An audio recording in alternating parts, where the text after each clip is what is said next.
DD news पर रात के इस कार्यक्रम में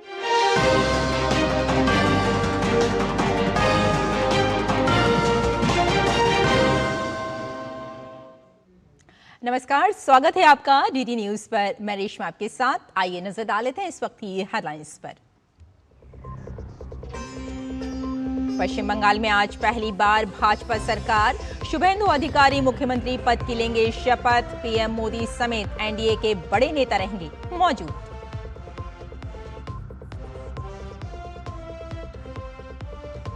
तमिलनाडु में राज्य सरकार के गठन पर सस्पेंस बरकरार। टीवीके के विजय ने राज्यपाल को अब तक नहीं सौंपा बहुमत का आंकड़ा। बीसी के समर्थन पर आज लेगी फैसला।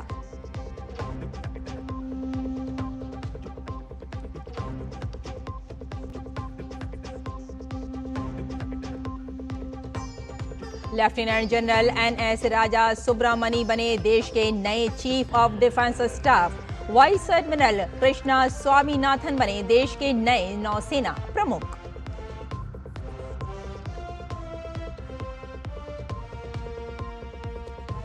भारत और त्रिनिदाद टोबैगो के बीच पर्यटन, सौर ऊर्जा और स्वास्थ्य क्षेत्र से जुड़े समझौतों पर हस्ताक्षर। विदेश मंत्री डॉक्टर जयशंकर की मौजूदगी में हुए समझौते।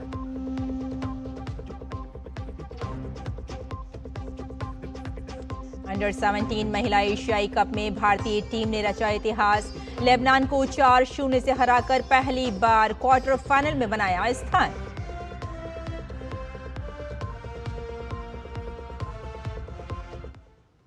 और आइए बुलेटिन की आप शुरुआत करते हैं एक बड़ी खबर के साथ। आपको बता दें कि एनएस राजा सुब्रमणी होंगे देश के नए सीडीएस। जी हां, एनएस राजा सुब्रमणी देश के नए सीडीएस बनने जा रहे हैं और लेफ्टिनेंट जनरल सुब्रमणी नए सीडीएस नियुक्त किए गए। और साथ ही आपको यहां ये भी बताते चलें कि सीडीएस जनरल अनिल चौहान की जगह लेंगे।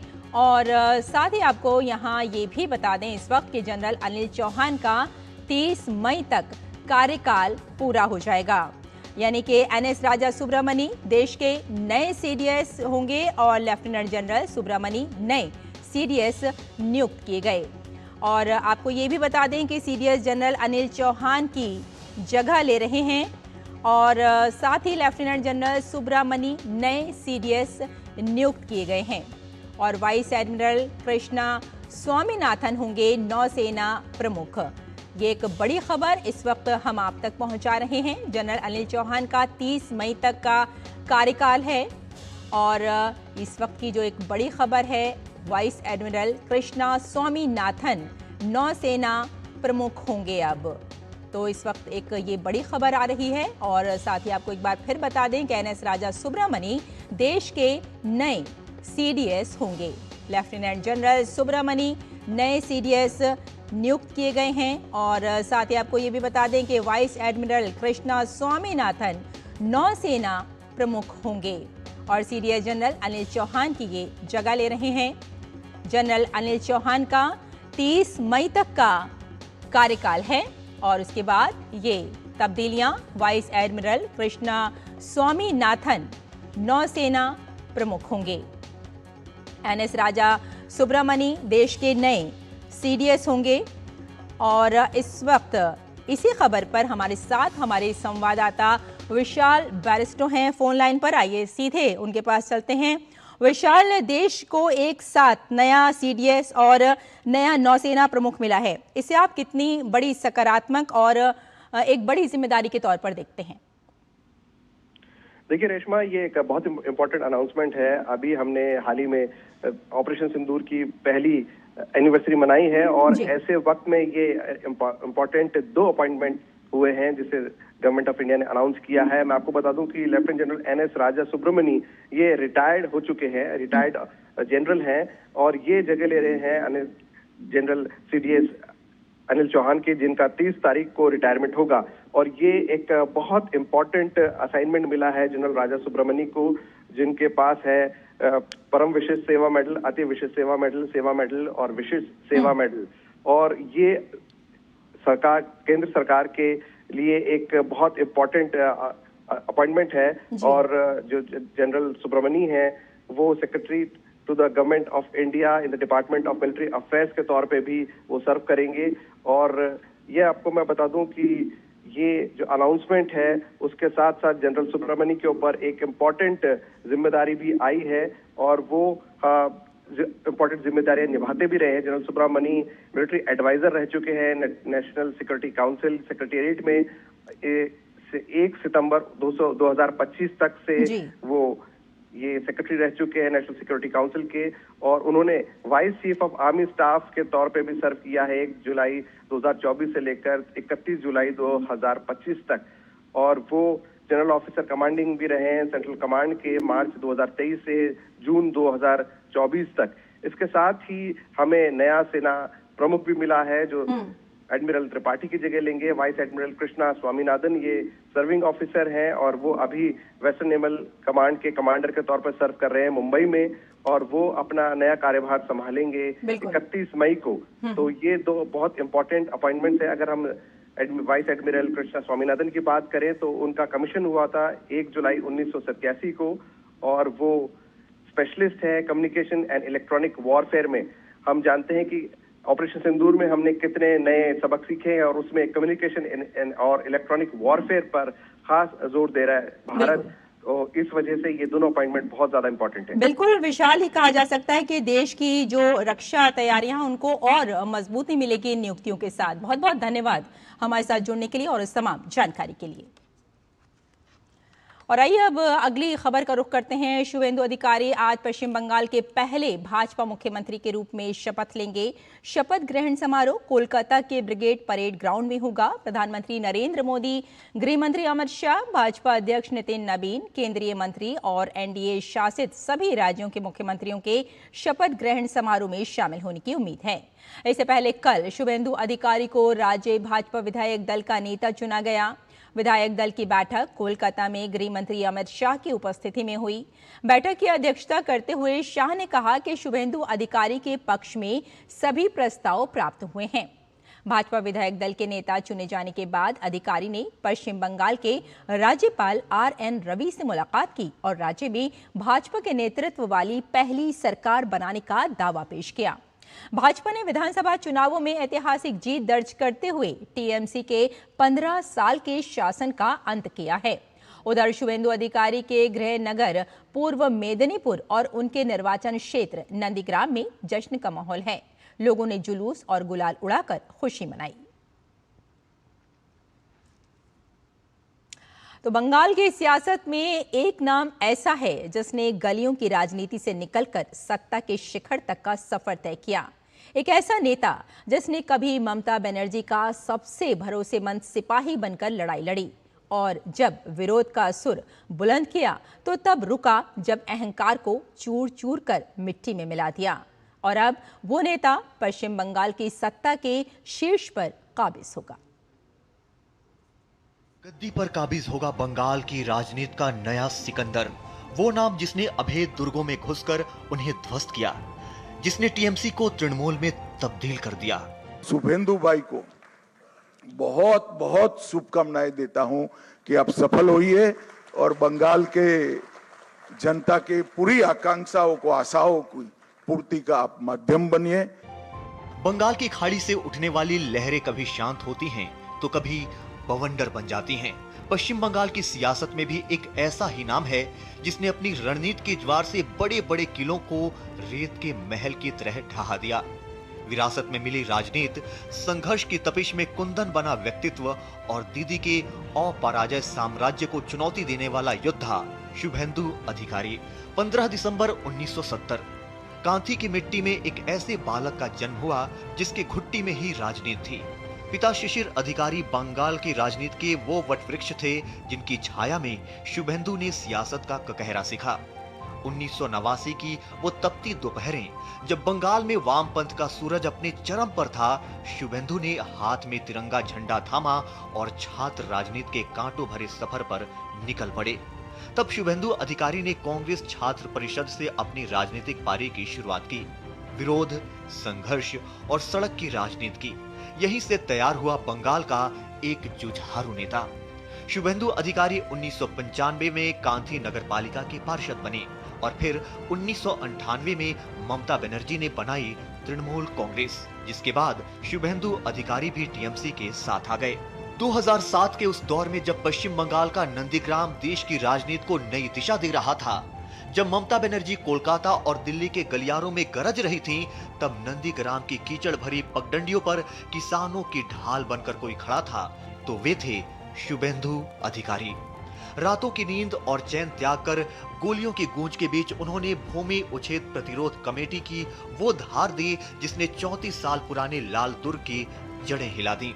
वक्त बदला, भूमिकाएं बदली। जो शुभेंदु कभी ममता बनर्जी के दाहिने हाथ थे, वही 2020 की सर्दियों में उनके सबसे बड़े प्रतिपक्षी बन गए। 2021 के चुनाव ने देखा बंगाल का सबसे बड़ा महामुकाबला। नंदीग्राम की जंग में शुभेंदु अधिकारी ने साबित किया कि जमीनी पकड़ क्या होती है। मुख्यमंत्री को उनकी अपनी ही पिच पर मात देना किसी करिश्मे से कम नहीं था। राष्ट्रीय अध्यक्ष के प्रति आभार प्रकट करता हूं, अमित शाह जी के प्रति आभार प्रकट करता हूं। प्रधानमंत्री जी का आशीर्वाद लेते हुए विधायक दल का निर्वाचित हुआ हूं। सब विधायक का समर्थन हुआ। बीजेपी में डेमोक्रेसी है, सब विधायक लोग ने चुना।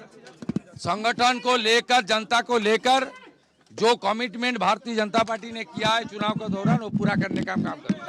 लेकिन कहानी यही खत्म नहीं हुई। 2026 के चुनावी समर में शुभेंदु अधिकारी एक नए तेवर में नजर आए। संदेश खाली की चीखों से लेकर आरजी कर की त्रासदी तक शुभेंदु ने जन आक्रोश को अपनी ताकत बनाया और फिर आया वो पल जिसकी गूंज दशकों तक सुनी जाएगी। भवानीपुर के अभेद दुर्ग में दीदी को शिकस्त देकर शुभेंदु ने खुद को बंगाल की राजनीति का अधिकारी घोषित कर दिया। सादा जीवन, अविवाहित रहने का संकल्प और उत्कल ब्राह्मण की अडिग निष्ठा। शुभेंदु अधिकारी आज केवल एक राजनेता नहीं, बल्कि उस भाजपा के रक्षक हैं जो बंगाल में अपना अस्तित्व ढूंढ रही थी। पश्चिम बंगाल में अब राजनीति का नया ध्रुव शुरू हुआ है और पश्चिम बंगाल में संघर्ष के कई अध्याय अभी लिखे जाने बाकी हैं। Bureau report, DD news. और तमिलनाडु की राजनीति में सस्पेंस और बढ़ गया है। टीवी के प्रमुख विजय ने राज्यपाल से तीसरी बार मुलाकात कर बहुमत साबित करने का दावा किया, लेकिन अब तक सरकार बनाने का न्योता नहीं मिला है। सूत्रों के मुताबिक विजय के पास केवल 116 विधायकों का समर्थन पत्र है, जबकि सरकार बनाने के लिए 118 विधायक चाहिए। वहीं एएमएमके के मुन्नारगुडी से विधायक एस कामराज, जो लापता बताए जा रहे थे, चेन्नई लौट आए हैं। ये जानकारी टीटीवी दिनाकरण ने दी है। मीडिया से बातचीत में दिनाकरण ने कहा कि टीवीके को बिना शर्त समर्थन देने वाला जो पत्र व्हाट्सएप और मीडिया में वायरल हो रहा था वो फर्जी है। उन्होंने कहा कि विधायक कामराज ने पहले जो पत्र हस्ताक्षर किया था वह एडप्पादी पलानास्वामी का मुख्यमंत्री बनने के समर्थन में था। दिनाकरण ने कहा कि फर्जी पत्र को आगे की जांच के लिए कामराज द्वारा पुलिस को सौंपा जाएगा। एएमएमके एआईएडीएमके के नेतृत्व वाले एनडीए गठबंधन का हिस्सा है। कामराज अन्य एआईएडीएमके विधायकों के साथ पुदुचेरी में ठहरे हुए थे। इससे पहले टीटीवी दिनाकरण ने इसी मुद्दे को लेकर राज्यपाल से भी शिकायत की थी और उचित कार्रवाई की मांग की थी।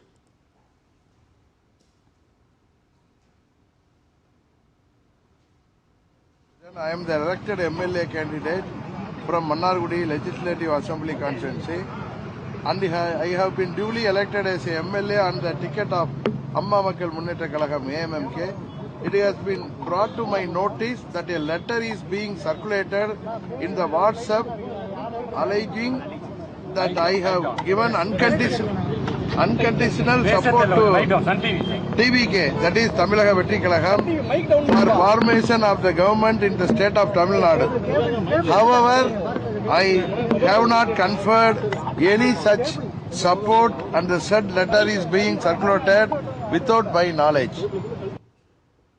और असम में भाजपा विधायक दल की बैठक कल होगी। भाजपा विधायक दल असम विधानसभा के नए नेता का चुनाव करेगी। नए नेता का चुनाव पार्टी के केंद्रीय पर्यवेक्षक एवं केंद्रीय मंत्री जेपी नड्डा और सह पर्यवेक्षक एवं हरियाणा के मुख्यमंत्री नायब सिंह सैनी की उपस्थिति में होगा। निवर्तमान मुख्यमंत्री हेमंत बिस्वा शर्मा ने कहा कि नई सरकार 12 मई को सुबह 11 बजे प्रधानमंत्री नरेंद्र मोदी की उपस्थिति में शपथ ग्रहण करेगी। और केरल में मुख्यमंत्री पद को लेकर कांग्रेस में मंथन तेज हो गया है। यूडीएफ के विधानसभा चुनाव में बड़ी जीत के बाद कांग्रेस नेता वी.डी. सतीशन और रमेश चेन्निथला दिल्ली पहुंच गए हैं। माना जा रहा है कि कांग्रेस हाईकमान जल्द ही मुख्यमंत्री चेहरे पर बड़ा फैसला ले सकते हैं। वी.डी. सतीशन मुख्यमंत्री पद के प्रमुख दावेदार माने जा रहे हैं। वहीं के.सी. वेणुगोपाल और रमेश चेन्निथला के नाम भी चर्चा में हैं। पार्टी नेताओं के मुताबिक हाईकमान आंतरिक प्रक्रिया पूरी करने के बाद अंतिम घोषणा करेंगे। इस बीच चुनाव में जीत के बाद केरल में सतीशन के समर्थन में कार्यकर्ताओं ने प्रदर्शन और मार्च भी निकाला। कांग्रेस विधायक दल ने भी मुख्यमंत्री चेहरे के चयन का अधिकार पार्टी हाईकमान को सौंप दिया है। और यहां रुकते हैं छोटे से ब्रेक के लिए, जल्द हाजिर होते हैं। आप देखते रहिए डीडी न्यूज। सिप सिप जीरा सिप जीरा सिप एमडीएच का जलजीरा जीरा सिप जीरा सिप जीरा सिप प्यास बुझाए ठंडक लाए सबको भाए जीरा सिप एमडीएच का जलजीरा जीरा सिप जीरा सिप असली रिफ्रेशिंग, असली स्वाद, असली मजा। मास्टर जी नमस्ते। 2 ड्रेसेस बनानी है, ठीक है? ऐसा कुछ, एक में पॉप्सीज रखना डोरी के साथ और दूसरी में ना सलवार पे मस्त साइड प्लीट्स कर देना।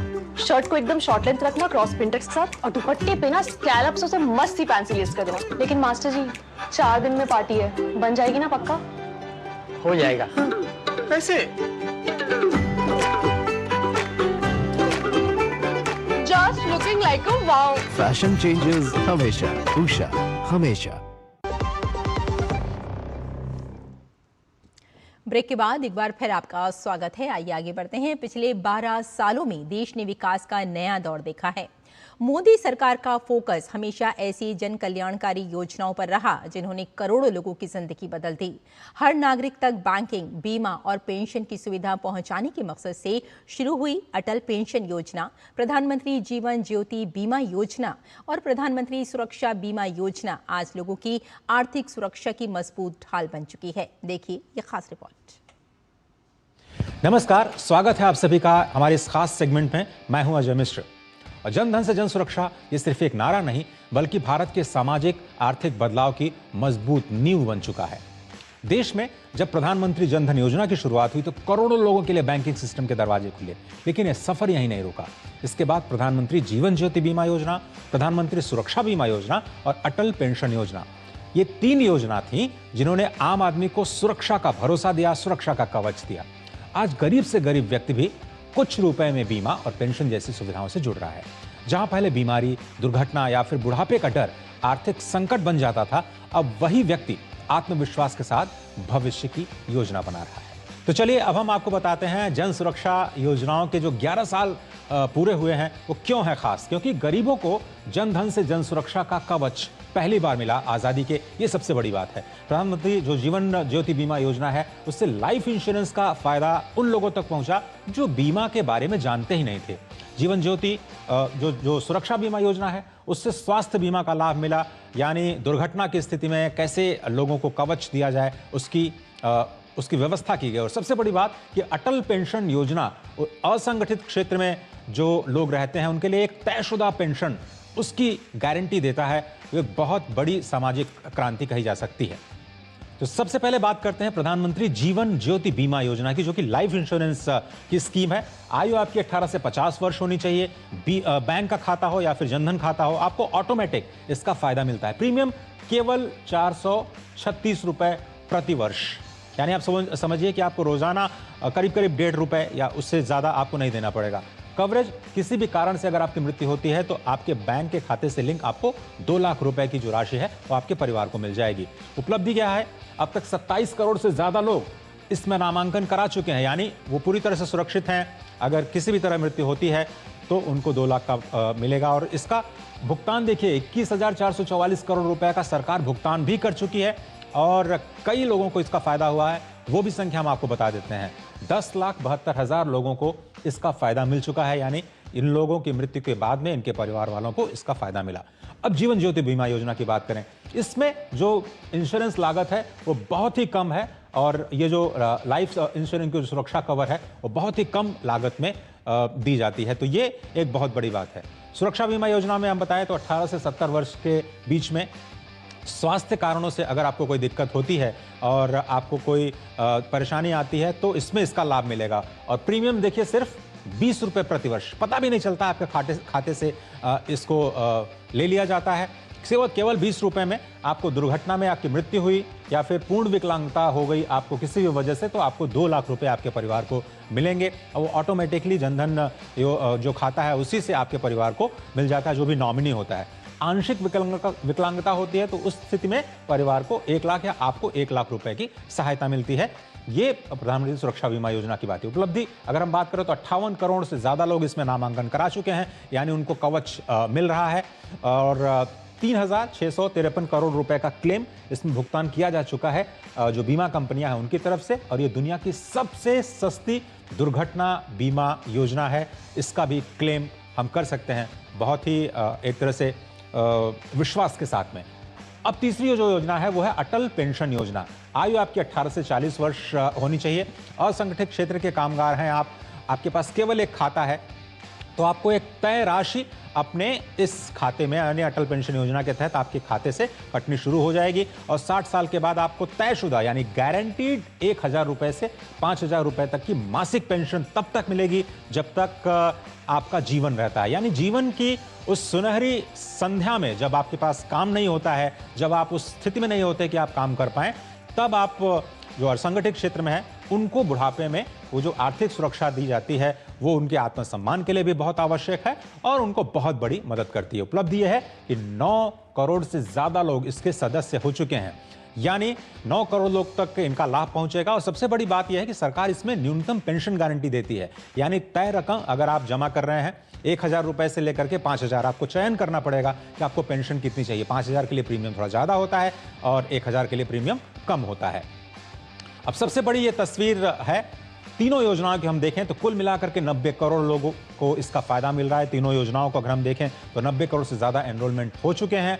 लाखों परिवारों को आर्थिक सुरक्षा का लाभ मिल रहा है और ऐसे लोगों को लाभ मिल रहा है जो अभी तक बैंकिंग व्यवस्था से, वित्तीय व्यवस्था से बाहर नजर आते थे, जिनके लिए बीमा कंपनियां बिल्कुल सोचती नहीं थी या वो जानते भी नहीं थे कि उनको बीमा का लाभ कैसे उठाना है। अभी क्या होता है कि आप सिर्फ जनधन खाता खोलिए, ऑटोमेटिक ऑटो डेबिट हो जाता है, आसान प्रक्रिया है, ऑटोमेटिकली आपका बीमा हो जाता है, बिना आपसे आपकी जानकारी तो ली जाएगी, आपको बताया जाएगा जरूर और जो आपका प्रीमियम कटेगा उसके बाद आराम से आपको बीमा की सुरक्षा मिलती रहेगी, कोई परेशानी की बात नहीं है। गरीब और मध्यम वर्ग के लिए ये जो सुरक्षा कवच है, जिनको किसी भी तरह की सुरक्षा नहीं मिलती, जो कि असंगठित क्षेत्र में जो लोग काम करते हैं, और ऐसे लोगों की संख्या भारत में 93% से ज्यादा है। इसलिए ये जो योजनाएं हैं, जन सुरक्षा योजनाएं हैं, वो बहुत इंपॉर्टेंट हो जाती है और इसीलिए हम कह रहे हैं कि ये गरीब और मध्यम वर्ग के लिए सुरक्षा कवच। जिस तरह से जनधन खातों ने वित्तीय समावेशन को नई गति दी, तो जन सुरक्षा योजनाओं ने उस समावेशन को मजबूती दी। ये बदलाव सिर्फ आंकड़ों में नहीं बल्कि हर उस परिवार की कहानी में दिखता है जिसने पहली बार आर्थिक सुरक्षा का एहसास किया। जनधन से जन सुरक्षा, यही है नए भारत की वो ताकत जहां हर नागरिक सिर्फ बैंकिंग सिस्टम से नहीं बल्कि सम्मान और सुरक्षा के साथ भी जुड़ चुका है। स्पेशल सेगमेंट में सिर्फ इतना ही, दीजिए इजाजत, नमस्कार। और दुबई स्थित भारतीय महावाणिज्य दूतावास ने समुद्र में हुई एक दुखद घटना पर गहरा शोक व्यक्त किया है, जिसमें एक जहाज के भारतीय क्रू सदस्य की मौत हो गई। दूतावास ने बताया कि वह जहाज के मालिक के संपर्क में है और घटना से जुड़ी विस्तृत जानकारी जुटाई जा रही है। महावाणिज्य दूतावास ने कहा कि प्रभावित परिवार को प्राथमिकता के आधार पर हर संभव सहायता उपलब्ध कराई जा रही है। दूतावास ने मृतक के परिजनों के प्रति गहरी संवेदना भी व्यक्त की है। दूतावास लगातार मामले पर नजर बनाए हुए है और आवश्यक समन्वय कर रहा है। और 9 मई 1540 जब भारत में स्वतंत्रता की लड़ाई की नींव रखी जा रही थी, तब मेवाड़ की धरती पर एक ऐसा नायक पैदा हुआ जिसने न सिर्फ अपनी वीरता से इतिहास को बदल दिया बल्कि समर्पण और शौर्य के नए अध्याय लिखे। इस नायक का नाम था महाराणा प्रताप, एक ऐसा योद्धा जो अपने सिद्धांतों और स्वतंत्रता के लिए अंतिम सांस तक संघर्ष करता रहा। उनकी जयंती पर देखिए ये खास रिपोर्ट और मुझे आप यहीं अनुमति दें। नमस्कार। महाराणा प्रताप एक ऐसा नाम जो आज भी राजपूत वीरता और स्वतंत्रता की भावना का प्रतीक है। उनका जन्म 9 मई 1540 को कुंभलगढ़ किले में हुआ। उनका जीवन संघर्ष, साहस और असमान ताकतों के खिलाफ लड़ा गया एक ऐतिहासिक युद्ध था। महाराणा प्रताप मेवाड़ के 13वें महाराणा थे, जिन्होंने कभी मुगलों की अधीनता स्वीकार नहीं की। उन्होंने न केवल अपनी भूमि बल्कि अपनी अस्मिता के लिए भी लंबा संघर्ष किया। महाराणा प्रताप का बचपन कुंभलगढ़ और अरावली की पहाड़ियों में बीता, जहां उन्होंने शस्त्र विद्या में निपुणता हासिल की। भील जनजाति के साथ मिलकर उन्होंने युद्ध की कला सीखी और उनके साथ स्नेह और विश्वास का गहरा रिश्ता कायम किया। उनका असली संघर्ष 1572 में शुरू हुआ, जब उन्हें मेवाड़ का राजा घोषित किया गया, और इसके साथ ही शुरू हुआ मुगलों के संघर्ष का एक नया दौर। महाराणा प्रताप का नेतृत्व सिर्फ युद्ध में ही नहीं, बल्कि हर मुश्किल घड़ी में प्रजा के साथ खड़े होने में था। हल्दी घाटी की जंग 18 जून 1576 इतिहास में हमेशा के लिए अंकित हुई। मुगलों की विशाल सेना के सामने प्रताप की सेना का संघर्ष एक वीरता की मिसाल बन गया। जहां एक और मुगलों के पास संख्या, तोपखाने और संसाधन थे, वहीं महाराणा प्रताप ने अपने आत्मसम्मान और अपार साहस के बल पर मुगलों को चुनौती दी। हल्दी घाटी में प्रताप और उनकी सेना ने अद्भुत साहस का परिचय दिया। खुद महाराणा प्रताप अपने घोड़े चेतक पर सवार होकर मुगलों की पंक्तियों में घुस गए थे। इस युद्ध के दौरान प्रताप घायल भी हुए, लेकिन हार मानने के बजाय उन्होंने गोरिल्ला युद्ध की रणनीति अपनाई और लगातार मुगलों से लड़ते रहे। महाराणा प्रताप की वीरता और शौर्य का दौर सिर्फ युद्ध तक सीमित नहीं था। उन्होंने अपनी प्रजा के लिए कई सुधार किए, जैसे कृषि, जल संरक्षण और आत्मनिर्भरता को बढ़ावा देना। महाराणा प्रताप की वीरता केवल युद्ध में नहीं, बल्कि उनके संघर्षों में भी उजागर होती है। आज महाराणा प्रताप की जयंती पर हम उन्हें श्रद्धांजलि अर्पित करते हैं, एक ऐसे महान योद्धा को जिनकी विरासत ने न केवल मेवाड़ बल्कि पूरे भारत को प्रेरित किया। उनका जीवन यही सिखाता है कि वीरता सिर्फ तलवारों के बल पर नहीं, बल्कि अदम्य संकल्प और सही फैसलों पर आधारित होती है। Bureau report, DD news.